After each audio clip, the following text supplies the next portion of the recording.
நீங்கள் சியோன் குமாரத்தியை நோக்கி இதோ ரட்சிப்பு வருகிறது என்றும் இதோ அவர் அருளும் பலன் அவரோடும் அவர் அருளும் பலன் அவரோடும் அவர் செய்யும் பிரதிபலன் அவர் முன்பாகவும் வருகிறது என்றும் சொல்லுங்கள் என்று கர்த்தர் பூமியின் கடையாந்திரம் வரைக்கும் கூறுகிறார். நீங்கள் சீயோன் குமாரத்தியை நோக்கி இதோ உன் ரட்சிப்பு வருகிறது, இதோ அவர் அருளும் பலன் அவரோடும் அவர் செய்யும் பிரதிபலன் அவர் முன்பாகவும் வருகிறது என்றும் சொல்லுங்கள் என்று கர்த்தர் பூமியின் கடையாந்திரம் வரைக்கும் கூறுகிறார். அடுத்து 12 அவர்களை பரிசுத்த ஜனம் என்றும் கர்த்தரால் மீட்கப்பட்டவர்கள் என்றும் சொல்லுவார்கள். நீ தேடி கொள்ளப்பட்டதென்றும் கைவிடப்படாத மகா நகரம் என்றும் பெயர் பெறுவாய். அவர்களை பரிசுத்த ஜனம் என்றும் கர்த்தரால் மீட்கப்பட்டவர்கள் என்றும் சொல்லுவார்கள். நீ தேடி கொள்ளப்பட்டதென்றும் கைவிடப்படாத நகரம் என்றும் பெயர் பெறுவாய். கைவிடப்படாத நகரம் என்றும் தேடி கொள்ளப்பட்டதென்றும் நீ பெயர் பெறுவாய். யார்? சீயோன் குமாரத்தி. சீயோன் குமாரத்தியை நோக்கி. சீயோன் குமாரத்தி யார்? நம்ம தான் சீயோன் குமாரத்தி. சீயோன் குமாரத்தி யார்? நாம் தான். சபை குமாரத்திகளை பார்த்து இதோ அவர் அருளும் பலன் அவரோடே வருகிறதாம். அவர் அருளும் பலன் அவரோடு, அவர் செய்யும் பிரதிபலனும் அவர் முன்பாகவும் வருகிறது என்று சொல்லுங்கள் என்று கர்த்தர் பூமியின் கடாயந்திரம் வரைக்கும் கூறுகிறார். கர்த்தர் நமக்கு கொடுக்குற வார்த்தை சீயோன் குமாரத்தியை நோக்கி சொல்லுகிறார். சீயோன் குமாரத்தி, இப்போ நம்ம பெண்களை எடுத்துக்கலாம். சீயோன் குமாரத்தி, அவர் அருளுகிற பலன் நம்மளோட வருதான். அவர் செய்கிற அவருடைய ரட்சிப்பு நம்மளுக்கு வருதான்.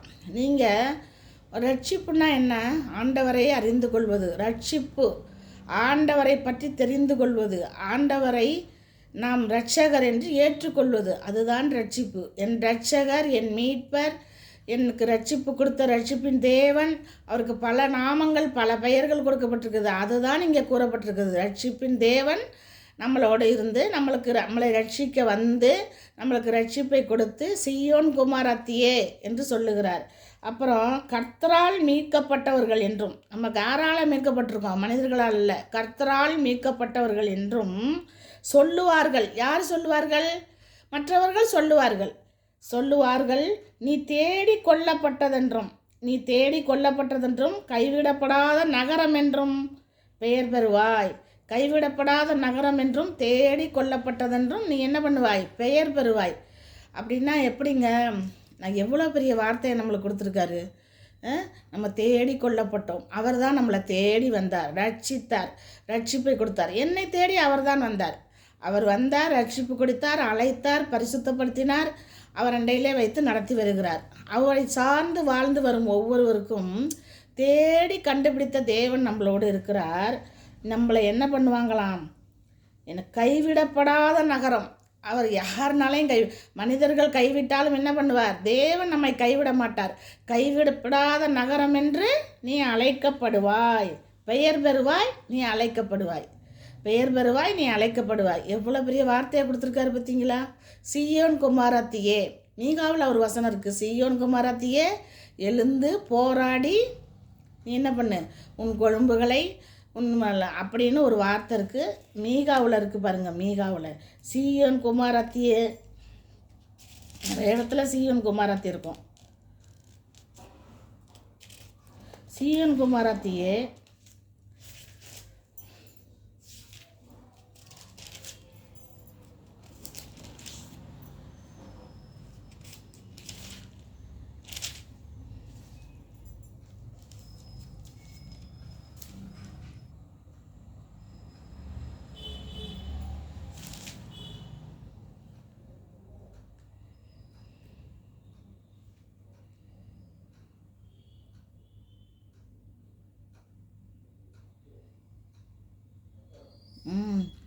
இங்கே ஒரு சீயோன் குமாரத்திக்கு சொல்லப்பட்டிருக்கு. மீகா 7 13 12 13 14 15வது அதிகாரம். நீ எகிப்து தேசத்திலிருந்து புறப்பட்ட நாளில் நடந்தது போலவே உன்னை அதிசயங்களே காண பண்ணுவேன். நீ எகிப்து தேசத்திலிருந்து புறப்பட்ட நாளில் முன்னோர்கள் நம்ம முன்னாடி காலங்களில் ஒரு வெளியூர்லேருந்து இன்னொரு ஊருக்கு போயிருந்திருப்போம். அங்கே புறப்பட்ட நாளிலிருந்து நடந்தது போலவே உன்னை அதிசயங்களே காண பண்ணுவேன் அப்படின்னு சொல்கிறாரு. அதிசயங்களே காண பண்ணுவேன். எவ்வளோ பெரிய வார்த்தைங்க கொடுக்குறாரு. எவ்வளோ நல்ல தேவன், எவ்வளோ பரிசுத்தர் நம்மளோட இருக்கிறாரு. நம்ம மீட்பர், நம்ம ரட்சகர். நீங்கள் ரட்சிக்கப்படாதவங்களாக இருக்கலாம், ரட்சிக்கப்பட்டவங்களாக இருக்கலாம். அருமையான சகோதரிகளே, அருமையான சகோதரிகளே, நீங்கள் எல்லோரும் கர்த்தரால் என்ன பண்ணுறீங்க? மீட்கப்பட்டவர்கள். கர்த்தரால் மீட்கப்பட்டவர்கள் என்ன பண்ணுவாங்க? அவர்கள் எகிப்து தேசத்திலிருந்து புறப்பட்ட நாளில் நடந்தது போலவே அதிசயங்களை காண்பார்கள். அதிசயங்களை காண பண்ணுவேன். சீயோன் குமாரத்தியே என்று நம்மளை அழைக்கிறார். சீயோன் குமாரத்தியே அப்படின்னா நம்ம தான். சீயோன் குமாரத்தி என்று அழைத்து என்னது நடக்குமா? என்ன பண்ணுமா? அதில் பாருங்கள் 63 அதே தான். நீ தேடி கொல்லப்பட்டவன் என்றும் கைவிடப்படாத நகரம் என்றும் என்ன பெயர் பெறுவாய். அவர் நம்மளுக்கு பெயர் சுட்டுறாரு. பெயர் பெறுவாய். இப்பொழுதும் கூட ஆண்டவர் நம்மளோடு இந்த வார்த்தையோடு பேசியிருக்கார். இந்த மாதம் முழுவதும் நம்ம சீயோன் குமாரத்தியாக இருந்து ரட்சிப்பின் பாத்திரத்தை எடுத்து ரட்சிப்பை கொடுத்த தேவனுக்கு நன்றி செலுத்தி நம்ம கைவிடப்படாதவராய் நம்மளுக்கு எதை எதிர்பார்த்திருந்தோமோ அது நம்மளுக்கு கிடைக்கப்பெற்றதாய் நம்ம எல்லாவற்றிலும் பெயர் பெற்று வாழ ஆண்டவர் நம்மளுக்கு உதவி செய்வாராக. அப்படியாக ஆண்டவரின் வார்த்தை நம்மளோடு இருந்து நம்மளை பலப்படுத்தத்தக்கதான வார்த்தைகளை நம்மளுக்கு கொடுத்துருக்கிறார். இந்த வார்த்தை நமக்குள்ளே நம்மை ஆளுகை செய்யும். இந்த வார்த்தையை தியானியுங்கள். அது நமக்குள்ளே நமக்கு ஆறுதல் செய்யும். அதனால் நீ கைவிடப்படாத நகரம் என்று எனக்கு ஆறுதலாக இருக்குது. கைவிடப்படாத நகரம் என்று என்ன பண்ணுவாய்? பெயர் பெறுவாய். நம்ம கைவிடப்படாத நகரம்தான். பொழுது என்ன பண்ணுவோம்? சின்ன ப்ரேயர் பண்ணிடலாமா? ஜெபம் பண்ணிடலாமா? அப்படியாக ஆண்டவர் சொல்லுகிறார். இதை கேட்டு எல்லோரும் பயன்பெறுங்கள். நன்றி. என்னை நேசிக்கிற நல்ல தகப்பனே, ஆண்டவரே, கர்த்தாவே, இந்த நாளில் கூட அப்பா நீர் எவ்வளவு அருமையான தேவன். விலையேறப்பட்ட ரட்சிப்பை கொடுத்து கர்த்தாவே ரட்சிப்பின் வஸ்திரத்தை உடுத்தி கொண்டவளாய் கர்த்தாவே ஒவ்வொரு பிள்ளைகளும் ஆண்டவரே கர்த்தரால் மீட்கப்பட்டவர்கள் என்ன பண்ணுவார்கள்? கர்த்தரால் மீட்கப்பட்டவர்களாய் ரட்சிப்பை அடையத்தக்கதான ரட்சிப்பை அடைந்தவர்களாய் ஆண்டவரே கைவிடப்படாத நகரம் என்று பெயர் பெற கர்த்தர் உங்களுடைய வார்த்தைகளை நாங்கள் தியானிக்க கர்த்தாவே அதை நாங்கள் அபியாசியப்படுத்த உதவி செய்யும் ஒவ்வொரு பிள்ளைகளோடும் இரும் கர்த்தாவே. ஆசீர்வதியும் பலப்படுத்தும். இந்த மாதம் முழுவதும் நீ நடத்தும். இயேசு கிறிஸ்துவின் நாமத்தில் ஜெபிக்கிறேன் நல்ல பிதாவே.